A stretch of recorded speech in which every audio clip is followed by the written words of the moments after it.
Meg, you're an incredibly hard worker, and it's the reason that you keep getting cut.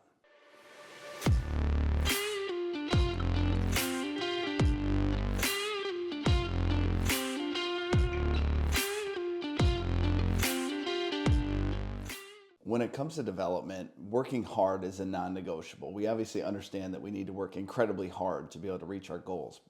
But there's one thing that a lot of players miss that's holding them back from reaching their potential, and that's the ability to work smart. You see, working hard is important, but working smart is what's going to take you to that next level. So in 2021, I remember exactly where I was sitting when I opened up Instagram and had a message from Megan Gustafson. I immediately recognized the name.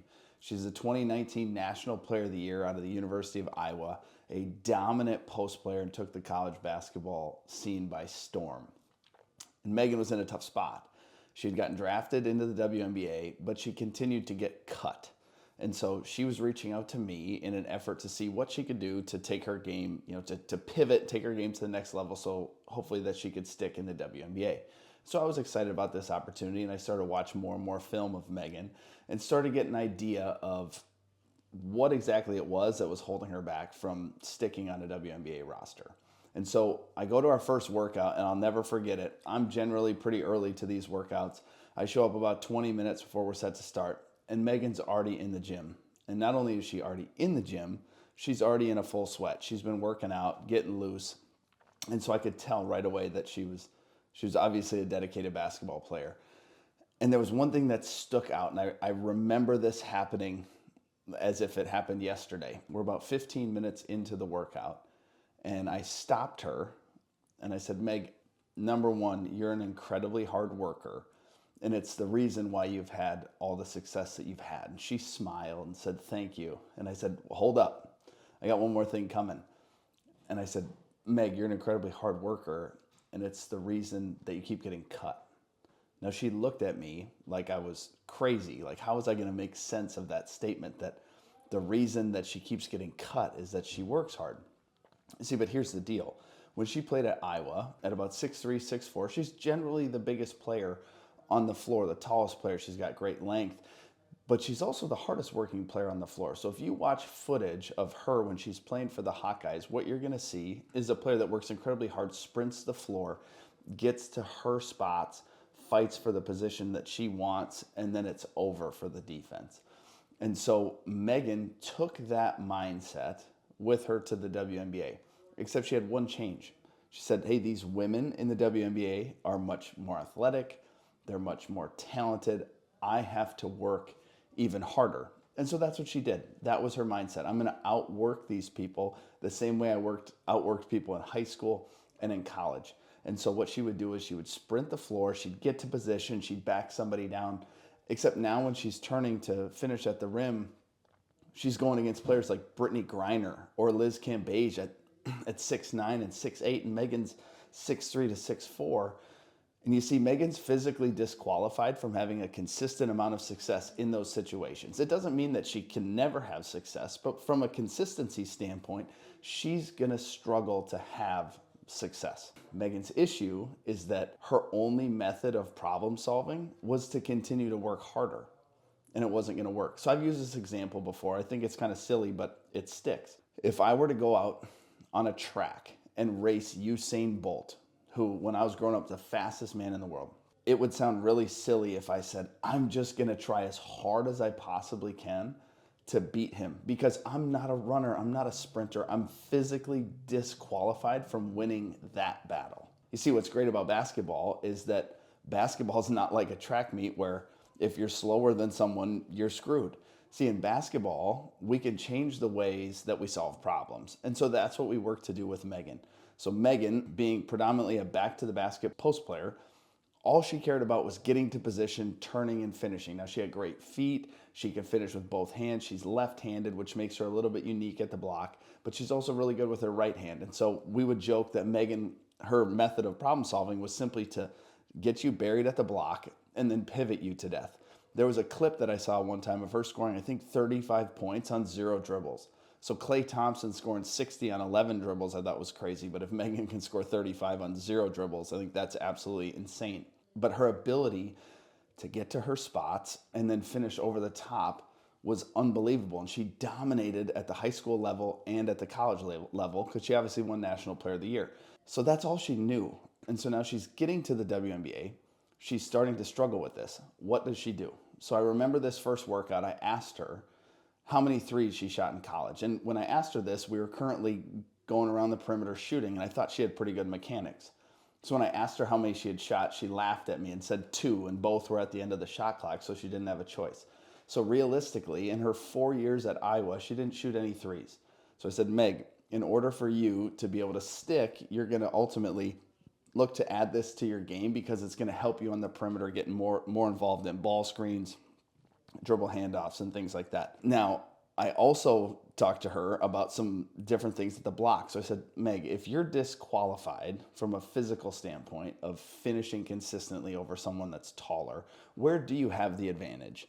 And she said, well, maybe with my speed. And I said, okay, so you don't necessarily need to bury someone at the block. You need to look to play with space so that you can look to put the ball on the floor, play off of some contact, and then ultimately get that basketball extended away from your body, because space in those situations is going to allow you to be successful. Another example I've seen of this would be Chet Holmgren with Oklahoma City. So I had the opportunity to spend a little bit of time with Chet when he was in high school, and then he actually came to my pickup runs where we had a bunch of NBA players there.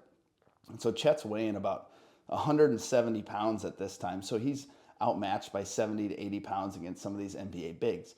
Now, what Chet would do on defense that I thought was elite is he would let the offensive player back him down inside the paint, inside the block, basically where they're underneath the rim. And now the offensive player has no choice but to go vertical. Chet's not going to win the physicality battle, but he can win the verticality battle. And so I watched Chet pin a couple shots on the backboard and be really effective that day just because he was such a good problem solver. So we take that into consideration. We start talking to Megan and say, hey, if you can't win the verticality battle, what can you win? Maybe you need to be able to play in more of a face-up game where you can bump and fade or have the ability to face up, turn and put the ball on the floor. So we ultimately need to change the way that you solve problems. What was really cool to see is in her first game back, she gets signed by the Washington Mystics, catches the ball on the right block, she spins to the middle of the floor, and I can anticipate that she's going to stop and get to a little baby hook. Exactly what she's done in the past and exactly what she's had problems with. Except she didn't do that. She turned, she got to a little bit of a fade and scored. Now I remember sitting in a restaurant watching the game. I was so excited because it's not that Megan didn't have that skill before. She did. She just didn't have that method of problem solving in her bag. And so what we were starting to see is that she was picking her battles better. Megan ended up going to play in the EuroLeague that next year, and she led the EuroLeague in scoring by over 4 points a game. What I thought was really fascinating is that she dominated at the block because in that league, she didn't have such a height disadvantage. So she was able to solve problems effectively playing at the block and dominating, right at the rim. Now she goes back to the WNBA, and I'm watching the next year as she's playing with the Phoenix Mercury. She hit 2 3-pointers in the first half. And the announcer is referring to her as one of the best shooting bigs in the WNBA. And I couldn't help but chuckle because a year prior, I had to convince her to even take those shots. And so I thought it was really fascinating that with Megan, we didn't necessarily increase her skill set. Obviously, we were fine-tuning some things and helping her out there. What we did was we changed her method of problem solving. So rather than picking battles or fighting battles that she wasn't going to win on a consistent basis, we put her in a different mindset. We kind of changed her framework for how she goes about thinking, how she thinks about problem solving, and we put her in situations that she could be successful. One of the things that she added that she got really, really good at is playing off the right block, a little turnaround fadeaway to the baseline. She got really good at understanding, hey, I just need a little bit of space to clear my shooting hand. She got really good at that. Her ability to shoot the three-pointer changed the way that she was able to impact the game. So now she plays with the Las Vegas Aces. So they have the best player in the world in A'ja Wilson playing the 5. So what does A'ja need? She needs space. So last year, when the Aces were struggling a little bit, Megan gets inserted into the lineup to play more minutes. So what did that do? Her ability to shoot the basketball spaced the floor, and A'ja Wilson started playing some of her best basketball down the stretch. And so I find this really fascinating, is that you have somebody like Megan Gustafson, who dominates at the high school level. She dominates at the college level, and then she gets to the professional level, and it doesn't work. And it's not that she's not skilled, because when she came to the gym, she said, I need you to help me become more skilled. It was evident to me really quickly that it wasn't a skill issue, it was a problem-solving issue. And I had a conversation 2 years after I started working with her with Jan Jensen, who's now the head coach at Iowa.